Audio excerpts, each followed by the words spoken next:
Bom, gente, sejam Sim. bem-vindos. O assunto de hoje é teoria da relatividade, né? Diferente da relatividade, que é trabalhada, né, com Galileu, em que a velocidade depende do referencial. No caso, você pode estar em repouso em relação a mim, se caminharmos juntos, ou se você vir ao meu encontro, isso vai ficar mais rápido. Agora, se você fugir de mim no mesmo sentido, então isso ficará mais lento. Essa é a relatividade de Galileu e Newton. Mas a teoria de Einstein, ela vai mudar completamente essa versão. Se você viajar próximo da velocidade da luz, em altas velocidades, essa física de Newton e Galileu deixa de existir para uma nova física. A velocidade da luz ela passa a ser absoluta, independente do movimento. Você não pode dizer que a luz ela vai estar em repouso em relação a você. Você não pode dizer que você está em repouso se você está mais rápido que a luz, ou você está se aproximando da luz. Isso daí é impossível. A luz ela é absoluta na física de Einstein. Na verdade, essa física foi proposta muito antes de Einstein por Poincaré, né? Mas quem ganhou o mérito foi Albert Einstein. Então vamos mencionar Albert Einstein porque foi ele que ficou conhecido com a teoria. Bom, vamos lá. Toda vez que eu começo a dar essa teoria, começa a chover. É incrível. Bom, vamos lá, gente. Iniciando aqui, né, De Volta para o Futuro. Iniciando esta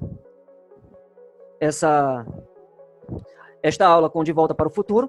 De Volta para o Futuro é um filme que é baseado na teoria de Albert Einstein, mas, né, ela é equivocada, segundo a teoria de Albert Einstein, é equivocada porque você não pode voltar para o passado. A teoria de Albert Einstein, quando você se aproxima da velocidade da luz, você vai para o futuro, né? É muito parecido, gente, quando você dorme, para que você possa entender.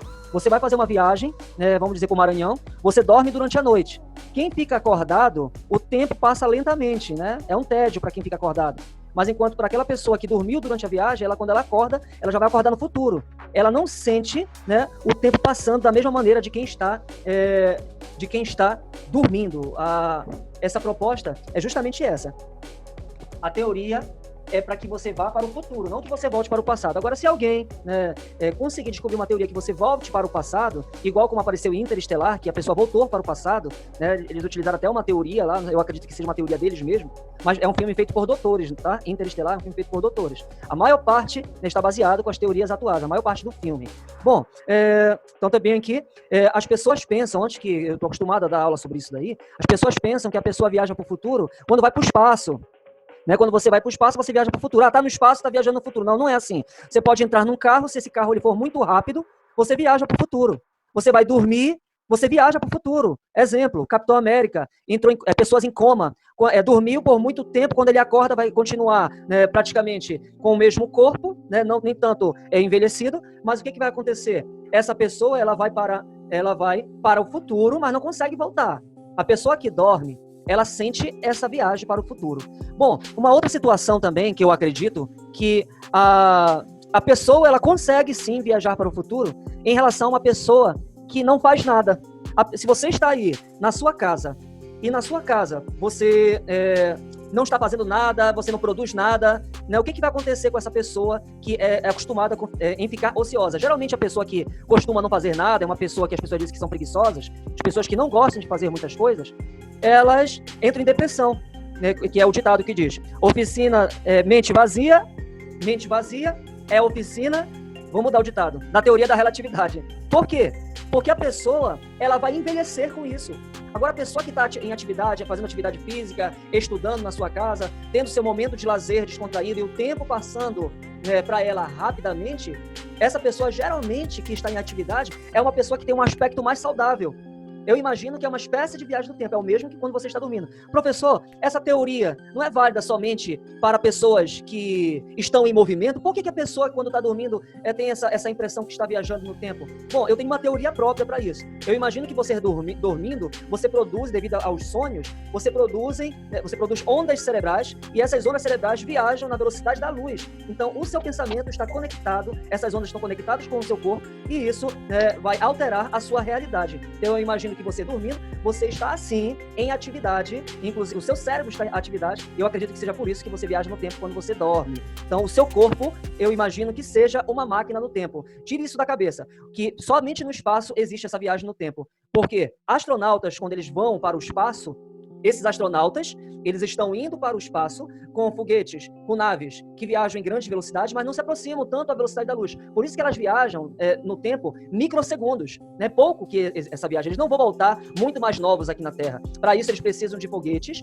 que sejam muito mais rápidos. O que aconteceu bem aqui, com esse carro bem aqui do De Volta para o Futuro, é o DeLorean, o cientista, ele produziu, né, combustíveis, né, que funcionam a fissão nuclear, e aquilo ali fez com que o carro viajasse muito rápido. Então, por isso que ele tem a capacidade de viajar para o futuro. Segundo a teoria de Einstein, é para o futuro apenas que você faz essa viagem aí. Bom, se você for um engenheiro e você projetar um GPS, esse GPS, se você não incluir, para quem não acredita nessa teoria, se você não incluir a viagem no tempo das informações de GPS, o endereço que o GPS vai te dar vai ser errado. Você pode acabar em uma favela, né? Você pode cair no precipício, que é o que acontece com algumas pessoas, quando os cálculos do GPS são errados para algumas pessoas, né? Que acabou sendo mortas porque entrou em um lugar errado que o GPS deu. Então, o GPS... aos poucos, ele está se aperfeiçoando porque eles estão cada vez mais incluindo com exatidão a viagem no tempo dessas informações. As partículas, elas viajam sempre, e a viagem também, que fala muito sobre esta viagem no tempo, é o filme que eu acredito que muita gente já assistiu, que é Interestelar, né? Como eu disse, Interestelar, ele viajava no tempo através de ondas gravitacionais, e ele conseguiu mostrar para aquelas pessoas ali que a viagem no tempo, tá bem aqui, olha a cena, ele voltando aqui no passado, é essa cena bem aqui, estão vendo a minha seta?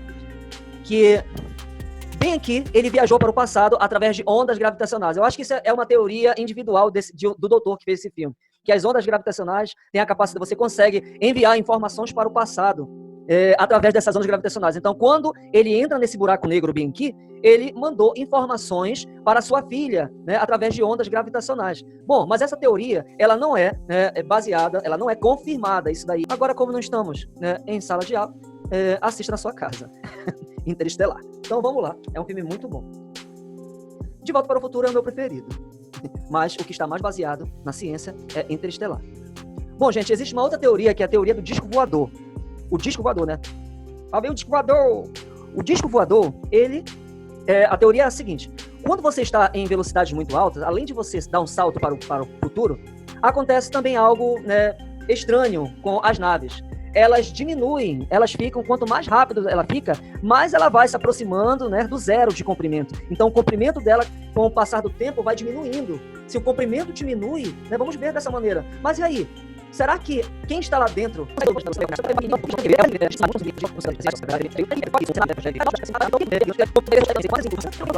A pessoa, então, quer dizer que se a gente entrar no... São as pessoas que estão olhando de fora. É assim que vai acontecer. Bom, continuando aqui, né, a relatividade, vamos estudar, a relatividade é a restrita. O que é restrita? São os corpos que estão em movimento retilíneo uniforme ou em repouso, ou seja, são os referenciais iniciais. Vamos estudar a relatividade restrita, que são os corpos que estão em repouso e que em movimento com velocidade constante, uniforme. A relatividade geral são aquelas que estudam buraco negro, porque tem aceleração, então varia a velocidade, né? O buraco de minhoca, né, estuda os teletransportes, mas esse estudo da relatividade geral, ele é feito com corpos que estão acelerados. Restrita são os corpos que a aceleração é zero, em que o movimento é uniforme. Vamos estudar a velocidade relativa, né, analisada por Newton e Galileu, né, que ela muda, mas para Einstein a velocidade da luz ela não é relativa, ela não vai mudar, ela vai continuar a mesma para qualquer referencial, é a velocidade limite, né? A massa gravitacional e inicial, equivalência massa e energia, ou seja, é igual a mc ao quadrado. Quem já viu no meu carro, né, a fórmula é igual a mc ao quadrado, né? É a fórmula da luz, que é a fórmula da bomba atômica, que ajudou para o projeto da bomba atômica. Dilatação do tempo, que é a viagem no tempo, contração do espaço, que é o que acontece com os corpos em grande velocidade, e também, né, o aumento da massa. Uma frase de Albert Einstein: o tempo é relativo e não pode ser medido exatamente do mesmo modo e por toda parte. Ou seja, o meu tempo é diferente do teu tempo. Se você é uma pessoa que está sempre em movimento, ou seja, você é uma pessoa que tem a tendência a ficar mais jovem. Agora, se você for uma pessoa ociosa, tem uma grande probabilidade de você entrar em depressão e uma grande possibilidade de você envelhecer mais rápido em relação às pessoas que não fazem nada.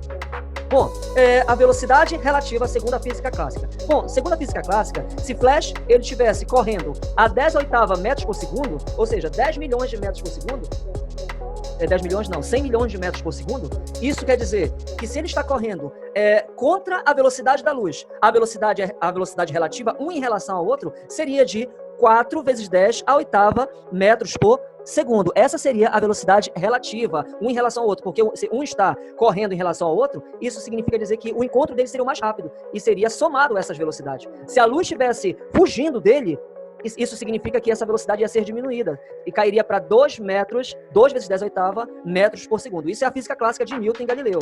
Mas para Einstein, isso não acontece. É o absolutismo da luz. A luz é o rei. A luz é absoluta. A luz, ela sempre vai ter maior velocidade, segundo a teoria de Einstein. Se Flash tentasse acompanhar a luz e ela ficasse do lado, tentasse ficar junto à luz e alcançasse a luz e ficasse de ladinho com a luz, na física clássica, a luz ficaria em repouso em relação ao Flash. Um ficaria do ladinho do outro, segundo a física de Newton e Galileu. Né? Ele ia acompanhar a luz, então ele ia olhar a luz. Mas na física de Einstein, isso seria impossível. Se Flash ele tivesse 99,99999% em relação à velocidade da luz e ele tentasse acompanhar a luz ainda seria 300 milhões de metros por segundo mais rápida que Flash. Ou seja, não que a luz aumentasse de velocidade. Não é a luz que aumenta de velocidade. Ela vai continuar com a mesma massa, com a mesma velocidade, perdão. Mas o que vai acontecer? Para que a luz permaneça, para que a luz seja superior, seja suprema, seja a luz do mundo, né, seja a toda poderosa, o universo, ele aumenta a massa do corpo, ele diminui o comprimento e o espaço que ele está percorrendo, ele diminui o espaço e ele dilata o tempo da pessoa. Ou seja, ele altera o tempo, ele altera a massa, ele altera o comprimento. Ele altera tudo isso para que a luz permaneça sempre 300 milhões de metros por segundo mais rápido que qualquer coisa. Não importa se ele está indo a favor da luz ou se ele está indo contra a luz. Aí pergunta, por que isso é feito? Isso ainda não foi descoberto. Por que a luz ela é a toda poderosa, né? Sabemos que na Bíblia, a Bíblia diz que a luz, né, que é Jesus, é o todo poderoso e que ninguém pode ser maior que ela. Bom, na ciência, a luz é parecida. A luz, ela é a toda poderosa. Não existe ninguém que consiga ultrapassar. Existem alguns relatos, né, de partículas que ultrapassaram a velocidade da luz. Todos caíram por terra quando tentaram, né? Todos os cientistas que tentaram dizer que existem algumas partículas, né, descobriram o erro dos cálculos desses caras aí. Não se sabe se no futuro possam descobrir uma outra teoria, mas a teoria de Einstein diz que a luz é a toda poderosa e ela sempre vai ser 300 milhões de metros por segundo mais rápido que tudo, né? Na física de Newton e de Galileu, a minha massa, ela vai continuar constante, mesmo se eu for para a Lua, se eu entrar num carro, não importa, se eu entrar em qualquer situação, a minha massa não vai mudar. O peso pode mudar por causa da gravidade, mas a massa vai continuar constante, ela é absoluta. Na física de Newton e Galileu, não importa o tempo, vai passar sempre assim, 1, 2, 3, o relógio vai ser igual. O vento também vai. Isso na física de Newton. Na física de Einstein, a velocidade ela é absoluta da luz e que vai ter comprimento, então vai modificar a situação aí. Por que altera o espaço? Porque os corpos ficaram em grande velocidade. A física muda, a física ela é diferente, né, para que a velocidade da luz permaneça absoluta. Bom, bem aqui alguns exemplos, deixa eu ver se eu consigo achar aqui o pincel, não estou conseguindo achar. Bom, bem aqui, deixa eu ver uma canetinha, né? Bem aqui, ó. A velocidade é 60 metros por segundo, aqui a velocidade é 40 metros por segundo. Como está no mesmo sentido, na física de Galileu e Newton, 60 menos 40 vai ser quanto? Será? 60 menos 40 será 20 metros por segundo. Essa é a velocidade relativa de Newton e Galileu. É a velocidade relativa, tá? Essa é a velocidade relativa. Velocidade relativa. Bom, a velocidade... Deixa eu preencher aqui o erro. Aqui, essa velocidade aqui, se está no mesmo sentido, ela vai somar essas duas velocidades porque está em sentido oposto. O encontro dos corpos vão ser mais rápido. Então, de 60 para 20, um em relação ao outro, a velocidade passa a ser 80 metros por segundo. Mas isso é a física de Newton e Galileu. Como você viu bem aqui essas 80 metros por segundo, a velocidade ela passa a ser duplicada. Então, na relatividade restrita, que em 1905 foi o ano miraculoso de Einstein, o ano do milagre de Einstein, que ele fez 3 propostas, lembrando que todas as 3 propostas já tinham sido descobertas por outros cientistas, mas ele foi o cara que ficou conhecido. Em 1905, ele propôs que as leis da física são as mesmas em referenciais iniciais, que são os corpos que estão em repouso ou em movimento retilíneo uniforme. Enquanto que Newton e Galileu disse que as leis da mecânica são as mesmas para referenciais iniciais, repouso e movimento, as leis são as mesmas, né? Einstein disse, não é só as leis da mecânica não, as leis de todas as físicas vão ser as mesmas. Ó, Newton, lembra que quando estudamos no primeiro ano, que quando você está dentro de um avião que está em movimento uniforme, parece que você está em repouso, porque você não sente o movimento. Você só vai sentir o movimento quando o avião acelerar ou quando ele frear, mas quando ele está em movimento uniforme, você não sente o movimento. Daqui da Terra, por que não estamos sentindo o movimento da Terra? Porque a Terra está, né, se movimentando em movimento uniforme. Agora, se a Terra freasse, todo mundo ia para frente, né? Todo mundo ia para o espaço voando, né? Por inércia, em linha reta. Mas, né, Einstein disse, não, isso não é válido somente para os corpos na mecânica, referenciais na mecânica não. Isso é válido para toda a física isso vai valer, né? Os referenciais iniciais vão ser os mesmos para toda a física, não somente na mecânica. Bom, e ele também disse que a velocidade da luz no vácuo tem o mesmo valor em qualquer referencial, não importa o referencial se você está indo a favor da luz ou se você está indo contra a luz, a velocidade da luz sempre vai ser 300 milhões de metros por segundo ou 300 mil quilômetros por segundo. Bom, Einstein e a teoria da relatividade, né, que foi em 1905, ele propôs que as leis da física não dependem do movimento do observador, não existe um referencial absoluto, né, Maxwell também estudou que as leis da física dependem do movimento do observador, e tudo isso, a velocidade da luz foi descoberta através da tentativa da descoberta desse éter aqui, que era a quinta essência. Bom, eu não vou falar sobre isso daqui, eu vou continuar com o assunto, né, para que os 40 minutos valha a pena. Os postulados de Einstein, todas as leis da natureza são as mesmas para qualquer referenciais que se movam com velocidade uniforme, velocidade constante, ou em repouso também, tá? Que são os referenciais iniciais. E também diz que a velocidade da propagação da luz no espaço livre tem o mesmo valor para todos os observadores, não importando se o movimento da fonte ou do observador, né, seja muito rápido. A rapidez da luz é constante, ou seja, ela é absoluta, né? Assim como diziam que, na época, o absolutismo que você estuda na Idade Média, em história, né, que o rei era absoluto, ele que era o próprio Deus, né, ele era um semideus aqui. Na verdade, quem é absoluta é a luz. A luz. Por isso que eu gosto da luz, porque ela é toda poderosa. A toda poderosa luz. E aqui, vamos então estudar a simultaneidade, né? Eu vou continuar até a finalização. Nós temos aqui justamente sobre os referenciais que estão dentro e que estão fora. Quem viaja, quem não viaja no tempo. Né? A dilatação do tempo, vamos estudar, vamos entender o paradoxo dos gêmeos. Eles são gêmeos aqui, o cara faz uma viagem em grande velocidade, quando ele retorna, ele vai estar, né, com alguns anos mais velhos, enquanto que quem ficou aqui na Terra, né, vai ficar muito mais velho. Essa fórmula aqui é uma fórmula bem tranquila de encontrar, viu? Isso aqui foi achado através do Teorema de Pitágoras. Olha o V ao quadrado aqui do Teorema de Pitágoras. Olha o C ao quadrado do Teorema de Pitágoras. A gente vai aprender a fazer essas deduções aqui em próximas aulas. Vamos aprender, né, também sobre, né, aqui, né, como se faz, tá aqui a dedução, tá aqui o triângulo aqui feito por Einstein, sobre como foi que ele descobriu essa fórmula aqui, qual foi a dedução dele para ele descobrir, né, velocidade da luz é o espaço pelo tempo, né, vamos descobrir aqui a viagem do gêmeo, né, como é que é a dedução. Repara que o gêmeo, quanto mais ele aumenta a velocidade, ó, V igual a 0,5 da velocidade da luz, se tiver a metade da velocidade da luz, né, ele vai viajar no tempo 1,15. Se a velocidade aumenta, olha só como duplicou o tempo aqui de viagem no tempo. Se ele fica 0,995 em relação à velocidade da luz, bem próximo da velocidade da luz, quanto mais ele se aproxima, mais ele vai viajar no tempo. Repara só que existe uma possibilidade de você viajar muito por tempo. Quanto mais 9 você colocar aí e se aproximar da luz, por exemplo, 0,999, é mais rápido, 0,999999999 da velocidade da luz. Quanto mais próximo você alcançar da velocidade da luz, você não pode alcançar na velocidade da luz, mas quanto mais próximo você viajar na velocidade da luz, mais você dilata. Olha só, vamos dizer que é o paradoxo dos gêmeos aqui. Ó, se você viajar 0,995, essa pessoa que ficou aqui na Terra vai ser 10 vezes mais velha de quem viajou, certo? Então, gente, basicamente, os slides aqui, ó. Einstein, no que você está trabalhando agora? Na teoria da relatividade. Quanto tempo mais você vai levar nisso? Tem previsão? Isso é uma teoria. Não posso prever quanto tempo eu levaria para formulá-la. Mas não vai estourar o prazo? Bem, isso é relativo. Por favor, não vou fazer isso nas atividades da sua escola e vocês entregarem fora do prazo e dizer que há desculpa porque o tempo é relativo, tá, gente? Por favor, pelo amor de Deus. Bom, gente, basicamente, esse aí é o nosso estudo de velocidade da luz.